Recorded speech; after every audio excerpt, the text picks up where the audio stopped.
This is episode 112 of the Beyond the Food Show, and today we're talking to Dr. Deanna Minich all about how to eat the energy we want to become. My name is Stephanie Dodier. I'm a clinical nutritionist, and at 35, I was trapped with severe anxiety, panic attack, obesity, and my health completely collapsed.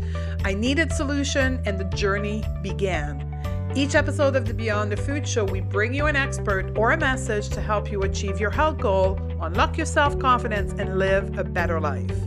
This episode of the Beyond the Food Show is brought to you by the Beyond the Food Academy, which is a platform strictly for women who want to learn what is really behind their food choices and how to end their food obsession. The Beyond the Food Academy is an online learning platform and a community focused on helping you discover why you have the behavior you have that compromise you achieving your goal, your health, and your happiness.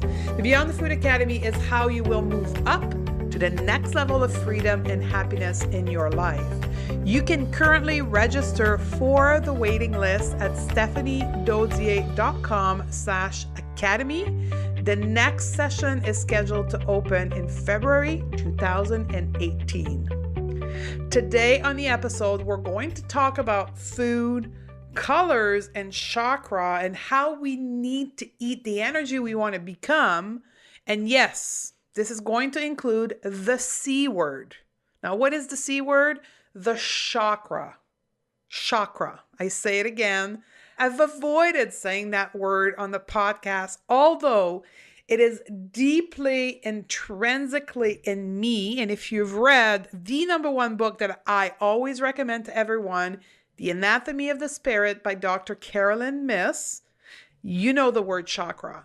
But I had this fear of being, let's say it, judged because I use the C word, which is for some people woo-woo, right? This spiritual word that really doesn't resonate with anything in modern science or modern world.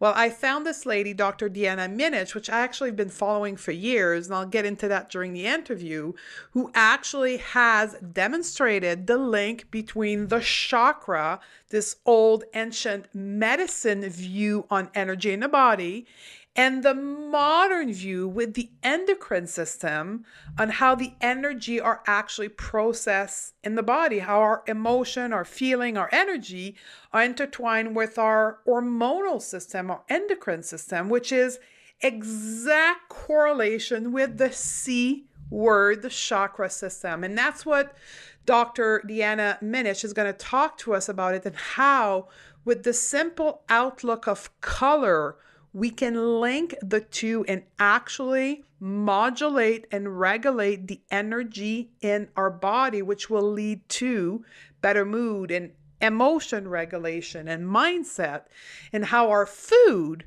through color will help us achieve that. Now, this is all beyond the food, beyond like calories and macro. It's a completely different approach to nutrition that I live with on a daily basis, that I practice with people that I work one-on-one and in my program, but I've never talked about it yet on this podcast. So this is a real joy for me to share with you this interview. So if you want to take advantage of some of the offer that Dr. Deanna is going to talk about, you can simply go to stephaniedodier.com/112 for the show note and the link we're going to talk about during the interview. And she's got a very cool offer at the end with an advanced mind-body nutritional course, which I believe a lot of you listening right now are ready for, because you know the basic of good, healthy nutrition, and you are willing to look beyond the food. And Dr. Deanna's got this great platform for you to learn from. So, are you ready to learn the correlation between food, colors, and chakra, and how we can modulate our energy with food? If so, let's do this. Welcome to the show, Dr. Deanna Minich. Hello. Thank you for having me. It's a pleasure to be here. It's a pleasure to have you here. And I'm like a fan right now for people that are listening right now. I've been following Dr. Deanna for many years. I actually did a dissertation on one of her first book back when I was in holistic school. And it's an honor for me to be spending an hour with her. I'm like a big fan. So happy to have you here. Wow. It's just amazing how we all really interconnect and we inspire and inform people in so many ways. And you and I have similar teachers. And so Mm-hmm. we're within this web of inspiration and information, which is always beautiful to behold. So thank you. Thank you. And it is the concept of Beyond the Food that we're both teacher of. And my work in this world of Beyond the Food in part is because of Carolyn Miss, The Anatomy of the Spirit. People have heard me talk about that many times. But one of the books that followed that I've never talked about is your book, Chakra Food, which twisted my perspective on nutrition like nothing else. And helped me create that concept of Beyond the Food. And part of the central element around that is the whole, what we talked about, the C word, right? The chakra word. What's your take on this whole chakra perspective, what it is for you, and how do you use it in your work? The word chakra or chakra, depending on how you'd like to say it, is derived from Sanskrit, and essentially it means the wheel. And it beckons back to Ayurvedic medicine and many other mystical East Indian traditions in which they noticed that there was a lot of activity in the body in certain places. And so if you look in Western medicine, open up a textbook and start to look through the different body systems, what you would see is that the chakra system is very much aligned to the neuroendocrine system of the Western body. So we've got the root chakra, or we have the adrenal glands, the place of fleeing or being frightened. We have the sacral chakra, which is all about reproduction. So that would be the ovaries and testes, the places of creativity in the body. You then have the solar plexus chakra, which I call the fire. I have kind of code names for each of these. And so that's the pancreas. The pancreas is an endocrine organ that spews out a lot of enzymes to help us digest and transform. And then the heart is connected to the thymus. The throat is connected to the thyroid gland. Then you have the third eye chakra, which is essentially the pituitary gland that hangs in the middle of the head. If you were to do a dissection of the brain area, you would find it right there in the middle. And so no wonder we hear this talk of the third eye, really focusing in the middle of the forehead. Well, it's the pituitary gland, which is the master gland for all of these other glands. And then we have a small gland, which is, even though it's small, it's quite relevant. It's called the pineal gland, which I associate with the crown chakra. And it's the center of light and how our body regulates light and the finer energies of the day, of the seasons, of the planet. It's more cosmic. So, it just depends on who I'm talking with. I can speak to an audience of medical doctors, and I don't need to say the word chakra, but I can still convey the concept of what I now call the psychoneuroendocrine system. And within my personal work, I call these the 7 systems of health. So I think it's a language thing. It's ancient versus modern. It's mystical versus scientific. But you know what? There's nothing new. And we're all just really tapping into concepts and traditions and story, myth, legend, all of this that has been around for a really long time. So it's just about using words to help people to relate to it better. But the essence remains. Absolutely. And that's a beautiful explanation. And I can totally relate to what you're saying. The vocabulary we use to define what is innate in the human being, which is energy, differs from the belief that people have around, could be medicine or health in general. And the fact that you have this approach with the endocrine system makes it very palatable for science people. Exactly. And the woo-woo people will like the chakra word, right? Well, I feel like I'm a hybrid. I feel Me too. I've been a scientist for all these years, getting a master's, a PhD, and, jumping through those hoops. But all the while I was doing that, I was also a spiritualist. I had spiritual mentors. I was doing yoga. I was doing reading. In fact, always by my bedside, I would have books that were both about the body and then about the spirit. And then finally, I just figured, you know what? I cannot be pure to either of these because to me, I see them as braided together. We are one and we are made of many different compartments. And I'm just happening to connect into the science and the spirit of it. And I think in the 21st century, we're starting to see more of that. Like, as an example, being that I do still monitor the science and I'm still very research oriented, I'm constantly looking at what are the studies to help us to show that spirituality is really important for our health.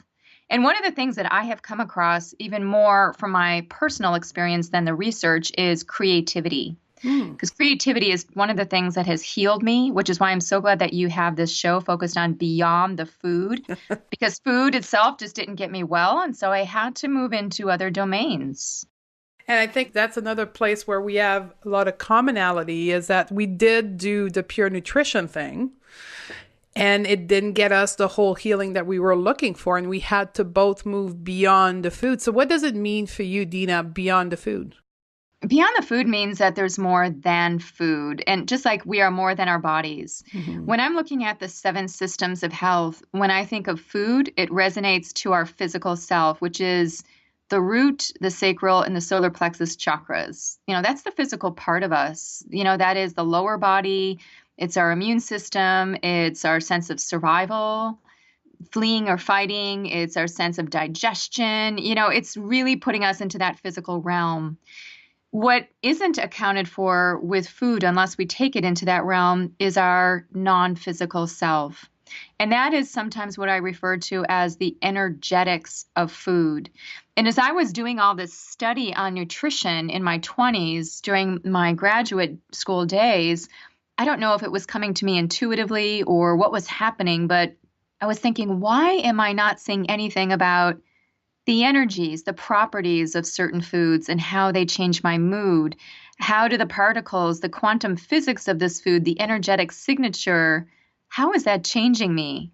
I realized that I needed a foundation in understanding the macronutrients, the micronutrients, the phytonutrients, and I know that that's all important. But then I almost started to see holographically beyond that and say to myself, there's more. And when I was tuned into that, I began noticing patterns in people that I would see. And I was also, in conjunction with school, once I got out of school, I became a clinician in addition to being a researcher. So, what is science? Science is a quest for the truth. And sometimes you have to set up these studies in order to really box in the truth to understand it. And I think that there are many limitations of studies, of course, because not all truth comes in the form of science. But what I was observing was what I would call patterns. I started to notice that, wow, certain people with certain body types needed certain foods, or some people would avoid certain foods and they had certain emotional things going on. And being that I had already had some understanding of yoga, I took my first yoga class when I was 19. I started to go back into the Eastern traditions. I started to do some sleuthing around and realize that some of this was talked about in those traditions, but not a lot. I remember looking at Gabriel Cousens' book called Spiritual Nutrition, which is a really thick book. And it gave me some general orientation to kind of along the lines of what I was thinking, but I really wanted more. And then I would read Carolyn Myss. Carolyn Myss is, you like her as well, The Anatomy of the Spirit. And she was more spiritual and not so scientific. And I couldn't find anybody that was straddling both. So in 2009, I felt this calling to put together what I was observing with foods and energy patterns and how the colors of food, how the properties of food can really change us, not just in our body, but in our spirit. One of the big elements in all the books that I've read from you, and I've had the privilege of reading The Rainbow Diet, which is coming out January 1st, is the pattern of colors, both in food, in the energy, and into the body. Oh, yes. How do we help people, like the listener, understand how colors relate to our choices of food and how that can impact the energy in our body and how we feel, how we make choices differently, how our reaction to situation may be different, strictly based on the color aspect of food? That's an excellent question. And that's such a focal point of everything I do Yeah. is saturated in color. So one of the things for me as a nutritionist and working with different foods and diets is I always found that when people eat a certain way, it divides them, it separates them from other people. Hmm. Diets tend to be dividing. They're not Yes. unifying. And one thing I started to notice was that what is unifying? What is something that we can all collect into no matter our eating preferences? And one thing I found was color. Hmm. Color is a unifying force. Color is creativity. It's around us. It's an environmental stimuli. It impacts our physiology and our psychology. If you look at it from a quantum physics perspective, what is color? It's frequency, it's wavelengths of light. And those wavelengths of light, when we eat them in food, break down into certain compounds and essentially give us energy. So, color is physical and it's psychological, it's powerful, and it has the ability to really change people's patterns. So, what I observed was that there were certain groupings of colors and certain alignments with body systems as well as thoughts or emotions. So, for example, I'll take one that is very popular, and Please. it's red. Yeah, red is. It's an interesting color. And I kind of laugh about it because recently I did this whole thing where I got into each color very experientially, painting the color, wearing the color, thinking about the color, surrounding myself with the color to really get the energy of that color. And red is one that is, whenever I'm lecturing and I go out and I talk with people, I'm always asking, well, what's your favorite color? Red is one where people either really like it Mm. or they really don't like it. They kind of veer away from it. And what's interesting about red is that if you look at the science of red, it is a very alerting type of color. So it creates a reaction. That reaction can be one of anger, it can be one of pause or stopping abruptly, just like the stop sign is typically red. It can also be something that evokes us emotionally and is very passionate. And so it's like an overwhelming color. The color red and red foods, what I have found, now again, this is just what I have found and how I'm seeing everything sync together, is that there's a connection with our immune system. Mhm. And we have lots of issues with our immune system these days. I mean, autoimmune disease is on the rise, allergies, food intolerances. I mean, you name it. Our immune system is under attack, especially with more and more chemicals coming into the environment. And so it's kind of like we're in this time of constant assault. I guess you could look at it that way. You can also look at it as, a lot of these things are strengthening our immune system. So by tapping into, if you look at red foods, red colored foods like cherries or certain apples, apples are high in quercetin, which helps the immune system. Vitamin C in general helps to drive our immune system and our stress response. And a lot of these red colored foods, as I was looking into them, tend to be high in a lot of these protective, whether it's vitamin C, different phytonutrients to help us with our immune and stress response. So that's kind of what I'm thinking in terms of the colors and how things sync up. It's something that unfortunately was not being taught to us anywhere. And one thing that you said at the beginning where diet, I can't even say divides people because people like to put a tag on themselves, I'm paleo or I'm keto. I think it's something that can be very negative because we attach ourselves to a group that relates to the same food by rejecting everything around us, where colors is universal, does not have a language, does not have a label. So it's a very interesting way of looking at it. Plus, it does help with the physiology of the human being and help us to a certain degree, help us heal ourselves by focusing on the color. Because Exactly. to your point, like immune system, and I'm sure we'll dig more into this, but the immune system linked to the root chakra, to the color red, by choosing different food, it can help us balance those imbalances in our body. Am I correct? Correct. Yeah, that's how I see it anyway. That's within the paradigm that I live in. And, I feel like eating has become so darn complicated where people are reading book after book and diet after diet, and they're really focused on their head. And what I believe it leads to is a lot of analysis paralysis, meaning that after a while, people are just so confused. They're so depressed. They feel like they did something wrong. And it's like, well, no, maybe there are other blind spots that you have into how you can get better, just something that you're not seeing. And it has nothing to do with your food. I think that diets are good for learning more about yourself. I don't see diets as necessarily negative. In fact, I have followed a lot of diets throughout my life, and I have felt that every time I did this, I was learning something either about food, about my body, or about my emotions. I mean, it's not a terrible process to go through it. It's about how we work our way through it. So does the diet control us and own us? Or do we leverage the diet therapeutically in ways that can heal us? So even though I have all this study in nutrition, it's so funny that here I am decades later saying to people that the best advice I can tell you is eat colorful plant-based foods. And that doesn't mean that you have to be a vegan. In fact, I feel like plants are the other unifier.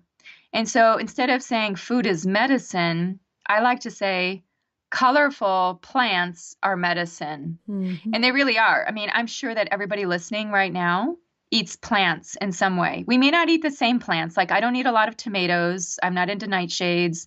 But you know what? I eat plants, and I had plants for breakfast. And it doesn't even matter. I mean, maybe some of us eat a lot of them. Some of us eat a little bit of them. It doesn't matter. We don't form ethics based on that. Usually we're forming ethics around our protein choices, like if we're going to eat animals or not.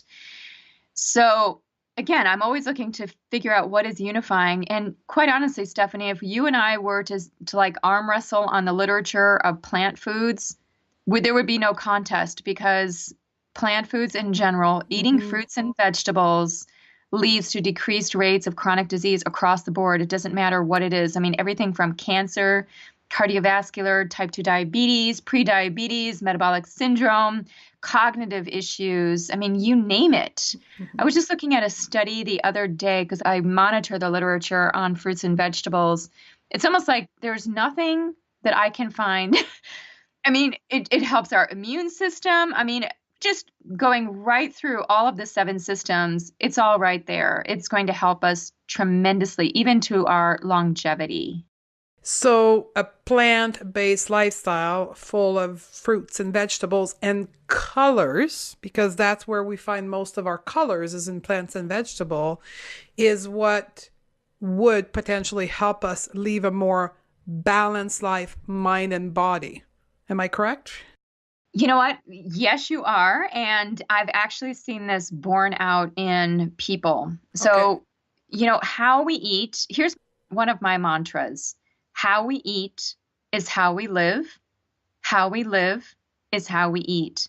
So if we eat colorfully, it should flow that we live colorfully. And this really happens. I have done program after program with hundreds of people and now thousands of people where essentially that happens. So let me give you an example. After just doing a 21-day program, I do this program, it's called Whole Detox, in which we do 21 days, 3 days for every color. So 3 times 7 is 21 days.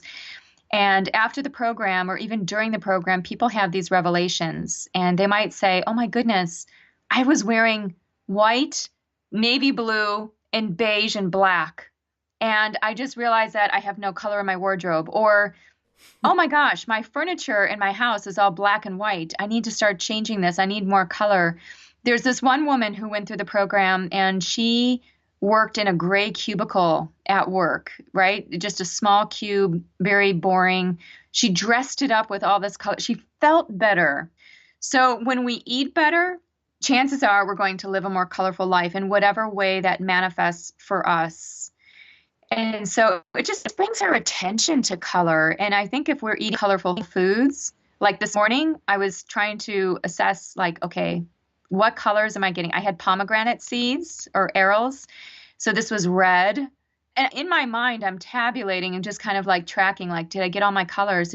Even my 3-year-old niece now knows that her aunt is all about the rainbow. And we make rainbow smoothies together. We talk about the rainbow on her plate. And you know what I like about something simple like Eat a Rainbow is it doesn't have to be heady, but yet there is so much information there. It's just that we don't all have to know about all those phytonutrients and how they're all working to heal us. It's just, it's going to help us. It doesn't matter if we know or not. That's amazing, because to the lady in her cubicle who was all gray and white probably and from black laptop around her, bringing color and feeling better, like in her mind and her body, I would advance, and I'd like to get your opinion on that, that if we eat different colors, our different systems in our body will catch on to that vibration of that color and feel better as well. Oh, absolutely. Thank you. You just connected the dots, right? Okay. It's kind of like when we eat those colors of food, how do they translate into our body? How do they translate into feeling? So yeah, I'll give you an example. So orange. If we eat more orange colored foods, these orange colored foods could be anything from papaya to mango to oranges themselves to persimmons, so many different orange foods, carrots, you know, the obvious. Yep. Essentially, these foods tend to be high in orange colored carotenoids. Carotenoids are a certain class of plant compounds. And what was pretty remarkable is that in my research of orange is that I found out that for ovulation, so for women's hormones and hormone balance and even having good, healthy ovulation every month, we need beta carotene, which is orange. That orange is connected to progesterone in the serum, at least in animal studies. So what's really interesting there is how the color of the food translates into some hormonal connection, some body process that can make or break us, quite honestly. You know, if we're not feeling if we're feeling out of sorts, if we look at PMS, we look at PCOS, we look at dysmenorrhea, all the issues around fertility. And to think that, yeah, I mean, just something as simple as orange foods can feed us with what we need to be creative. And I'm looking, as you're saying that, to my chakra chart that's hanging on the wall. And that's all related to our second chakra that happens to have the color of orange around it. Yes, which is correlated to the ovaries and the testes from a neuroendocrine standpoint. Yeah. Very interesting. So let me ask you a question. So we do have a fair number of listeners that are either from a background of having done years of paleo lifestyle or what's most recently known as a ketogenic lifestyle, which, as you probably know, a lot of heavy fat in a ketogenic, a lot of protein in the paleo lifestyle. How would that impact our color system and our neuroendocrine system? I think it's really interesting to see these societal trends and when they crop up. So let's just, and I actually focus on this a little bit in my new book, The Rainbow Diet. So if we look at when were the trends of high protein eating, high protein diets? Well, one of them that, and I even did a search on this just to look at the graph and kind of look at like when were high protein diets all the rage? Well, one of the trends came up around 2001. 2011, you know, there were certain times, and many of these times were connected to times of crisis. It's almost like when there's societal crisis, whether it's terrorism or issues with feeling attacked or war, there is this sense of connecting into protein. Protein makes us feel safe. I mean, look at our body. What you see is protein when you first look at us, at each other, right? You're seeing my hair, my skin, my nails. I mean, most of my outer coat is going to be protein, just like yours is. And so that defends, protects, and creates safety. In terms of mood, protein stabilizes. Protein blunts a lot of the glycemic response. So in my mind, protein is connected with the root. It's connected to our bodies feeling safe and secure. And so oftentimes when I'm looking at people doing paleo or, you know, I'm reading that at a different level. I'm thinking, okay, that's interesting. So maybe they need to have more protein. They need to ground more into their bodies. They actually do need to feel a little bit more secure because, carbohydrate, we'll get into it, but I want to take you through the red, orange, and yellow. So the protein in paleo, I think of as strengthening the root, strengthening the body, strengthening the physical, especially for people who don't feel very grounded.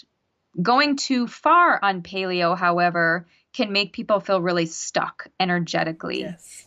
Because it's too much protein. And just think of an ox or an animal they just keep digging and they can't get out of their own mud. This is the image that I have as somebody who's not eating for their energy. They're just eating according to what it says that they should do in this book.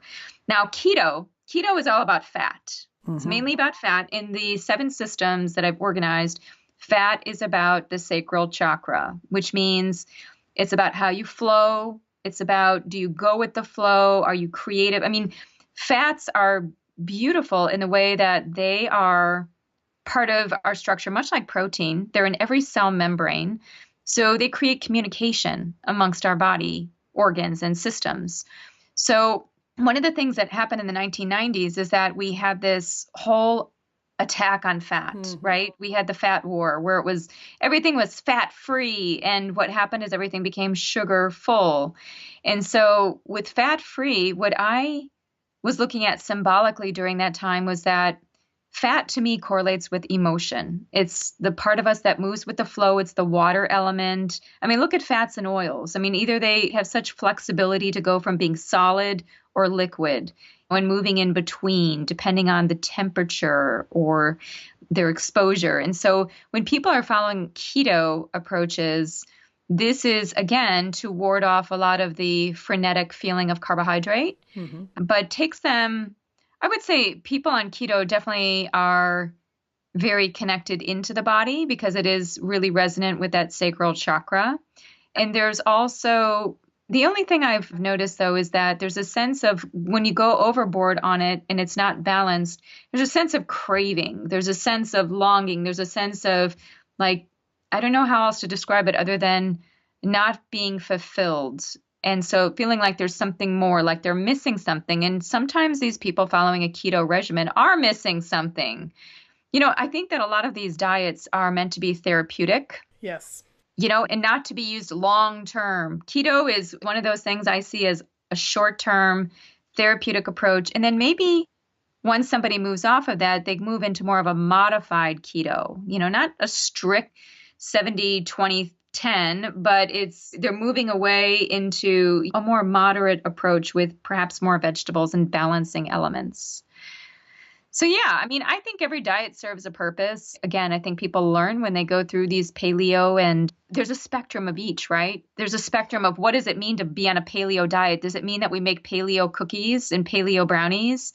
Or are we hardcore and not doing, it's just funny because Lauren Cordain is the father of the paleo diet. And I was lecturing with him at a meeting, a huge conference. And he made the comment from the stage how he's like, I never thought that what happened with the paleo diet has happened, which is like almost a bastardization of like the original ancient concept, which now has moved into the commercialism of all of these marketing, these products, similar to gluten-free, how gluten-free has become just crazy in terms of all these high sugar, starchy, junk food kind of products. But because it's gluten-free, people think it's okay.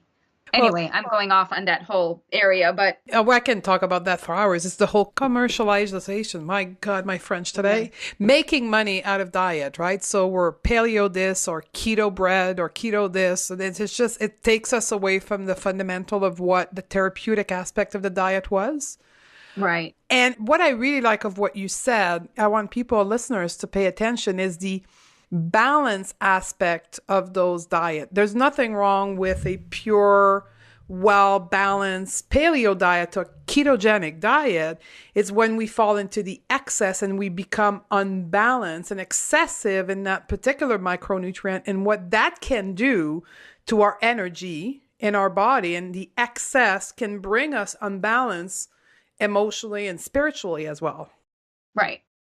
And the whole craving aspect of what you talked about with the keto is very interesting because that's what happened to most women when they tend to be on a ketogenic diet for too long. It's binges and cravings and overeating on carbohydrate. Yeah, because it's so out of balance, right? Mm-hmm. Yeah. And I think that there is out there this tone that carbohydrates are evil. There Yeah. is this thing like no carbohydrates. You should never eat carbohydrate. Like now the pendulum is swinging again in nutrition where we get into these absolutes. And I think that that dogma creates dysfunction, right? Because vegetables are carbohydrates. So come on, are we never supposed to have vegetables? And so oftentimes I shake my head when I hear people saying like no carbohydrate because we should specify. Do we mean no processed carbohydrate that are high in glycemic impact? We need to I think where nutrition gets into trouble is when we don't honor the spectrum, the lineage, and the full complexity of who we are and what food is, because it's so much more, and we're reducing it to the point that we start to create errors. That is very true. So I want to get you on, before we run out of time, on a question that I've asked myself in observance of people that I've worked with and comments that I get on my podcast and my blog, is the whole aspect of carbohydrate, what you just talked about, but either the not enough, like excess and not having enough, and excess and having too much, and that relating to what we call the yellow color or the solar plexus challenge, which is all linked to, in part, the power of self, or the self-confidence and the knowing of who we are and the belief into who we are. Carbohydrate plays a role in that belief that we have in ourselves. Am I correct in your way of thinking? Yeah, you said it really well. So let me present it to the listeners as a symbol. Sometimes we have to think out of the box and think out of words on these things. So protein to me is like the earth. It's grounding. It really feels like, there's something solid there. We put our feet on the earth. We feel connected. Fats and oils are connected to the water element. They tend to flow or not flow depending on what our needs are. Carbohydrates are fire.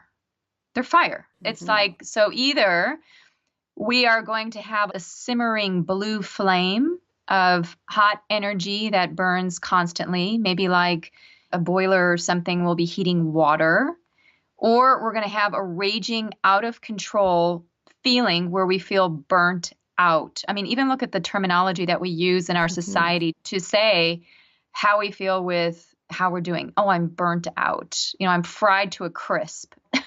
What we end up doing is we're either eating the foods that are just those things because it's mirroring in some way our lives, and vice versa. Our lives could be propelling us to choose those foods because we are burnt out and we have no energy to select anything else. So what I want to say to your listeners is think of carbohydrates as fire.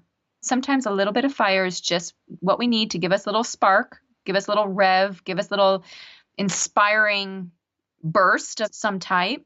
We need to get that going. And then other times it's too raging. And I think we know because we can gauge it from our moods and our body. So when people eat, well, I'll tell you what I do for myself. And this is just for me and not directed at anybody, because I really do feel like everybody's body is so different. And so when you say, well, Deanna, what do we do with carbs? It's so different depending on the moment, the day, who we are, where do we live, what else are we eating?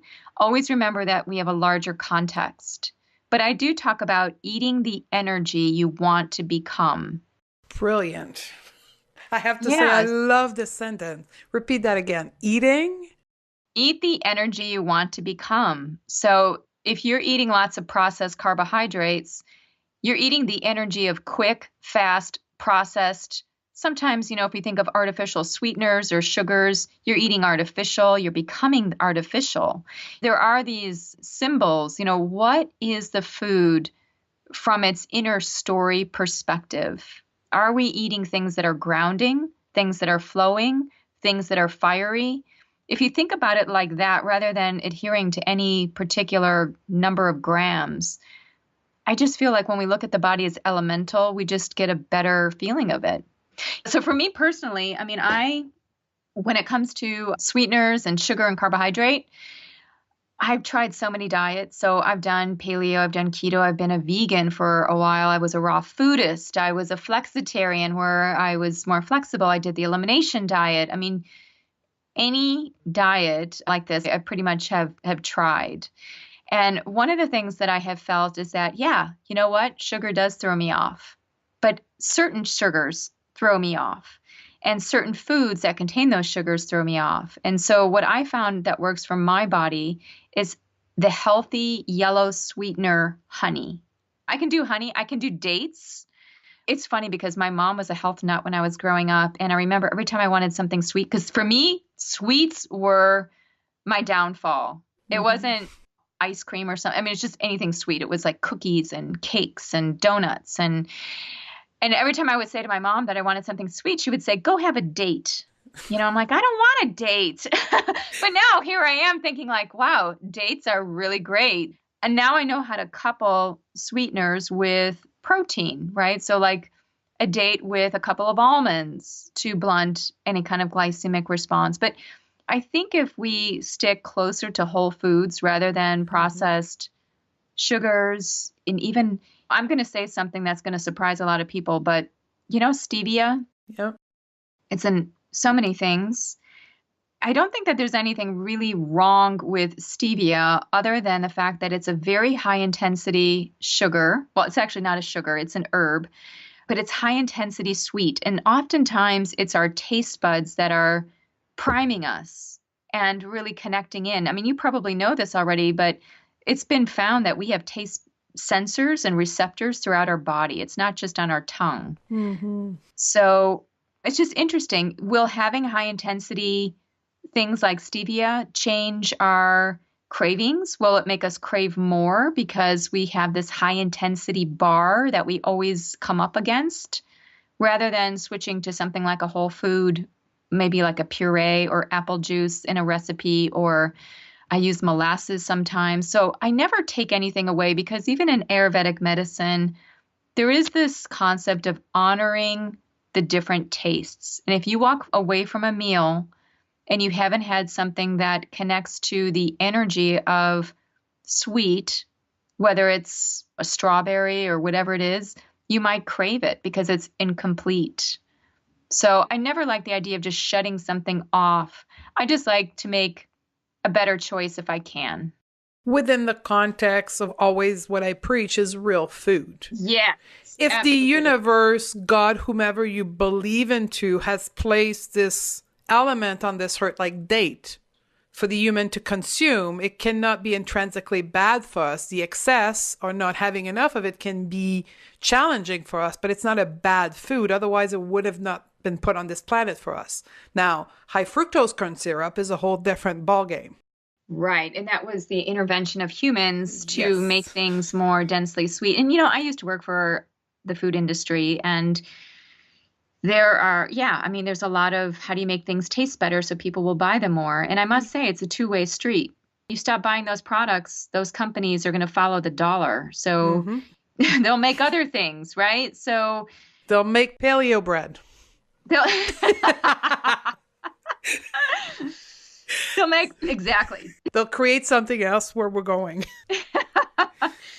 So I think colors is really one way that we can connect into like a solid message around food. And the fact of colors, the energy of those colors, which connect to the energy of those foods, are all helping us in different ways. I teach this system now to practitioners. It's called Food and Spirit.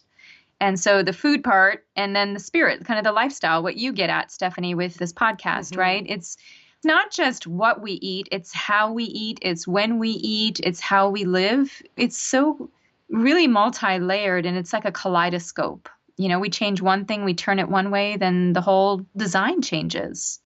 So you do teach that to practitioner in Food and Spirit, which if there's any, and I know there's starting to be a lot of health coaches listening to this podcast, I would invite you to go on Dr. Deanna's website, and I'll put the link in the show note at stephaniedozzi.com/112. But what I want to make sure we cover before we end here is your new book, The Rainbow Diet, which is aimed at the average people. Yeah. I mean, all of my books are, I mean, this is why I developed the certification program, is because practitioners are like, Deanna, I love this. How do I do it? Because Yeah. you know what? It's so hard for people to understand how to integrate psychology and physiology, the Yes. body and the mind. And so, yeah, just again, I feel like that's my mission in this life, is to really bridge these two things together to show how to make it practical. I'm I'm an earth sign, so I'm all about practicality. Okay, so yeah, I think in the rainbow diet, it's about how do you eat for color? What does the color represent? You take a quiz.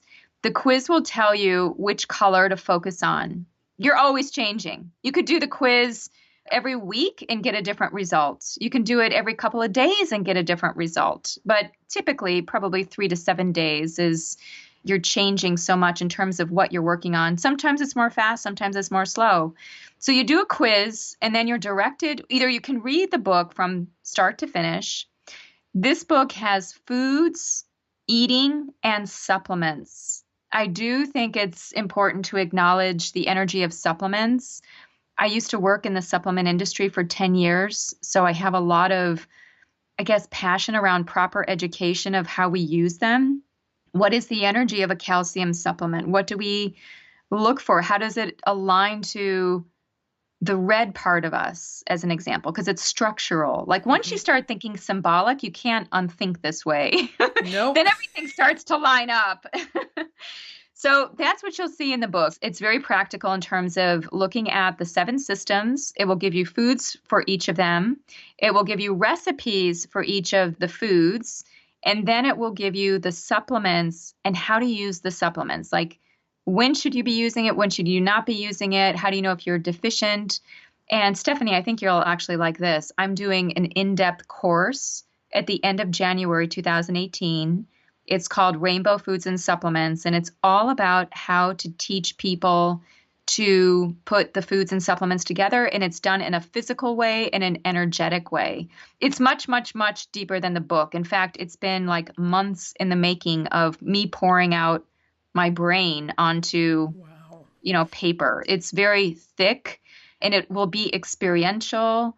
And that's for anybody, by the way. It's just a higher end, higher knowledge. Like, you wouldn't go into this course without knowing something about nutrition, because a lot of terms I'll be talking about a lot of research studies as much as I'll be talking about the energetics of food. So again, it's like a fusion of the two. I would say to you, that's the perfect segment for the advanced listener of this podcast who have been down the path of nutrition for the last 5-10 years. This is the course you want to go to combine what I've been talking about, which is the mindset and the nutrition. Yeah. That's the perfect place to go. Yeah, definitely. I am so looking forward to this course. I've been teaching for years and years, but this one is one that I feel like this culminates so much of what I've been knowing and feeling over these years, and to put it in a very practical way. The Rainbow Diet is it's a very basic book for many people who want an introduction to this concept, but the course is to go deeper for sure. So where can people, is it available yet for registration or going on a waiting list for the course? Oh, yeah. So if you go to my website, it's deannaminich.com, DeannaMinich.com. There is, if you look under programs, you can see the Rainbow Foods and Supplements course. There's a separate list there. You can see on the homepage the Rainbow Diet. I mean, basically, that's my site that connects to all my other work. Yeah. And then I have separate websites for the different books and all of that. But this site will give you everything you need to know. If you want to reach out to me or get in touch in some way or ask something, you can do that on that site as well.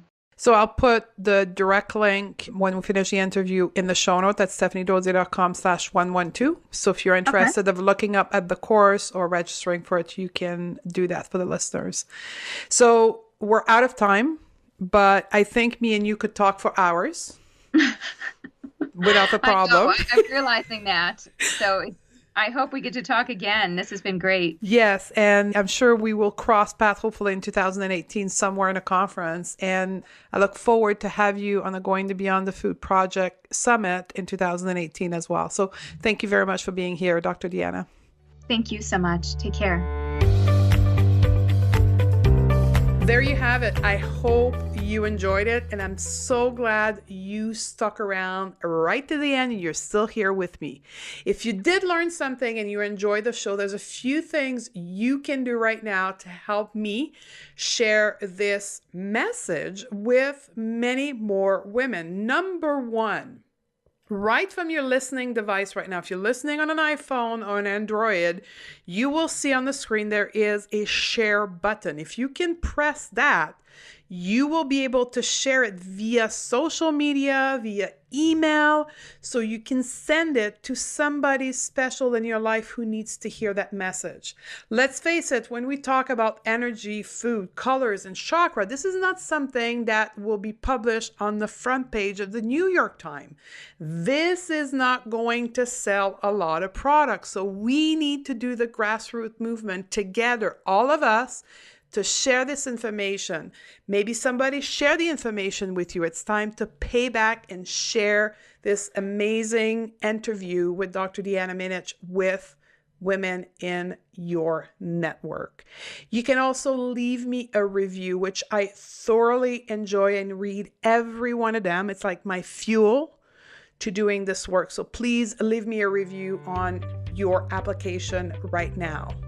And we have a great show coming up in episode 113. Dr. Rana Epstein is going to talk to us about the concept of satisfaction. What does it mean? How do we become more satisfied so we can overcome the power of food? And she's got some pretty neat point of view that I can't wait to share with you. Again, I'm so glad you were able to be here with me and with Dr. Deanna. I love you, and I'll see you on the next show.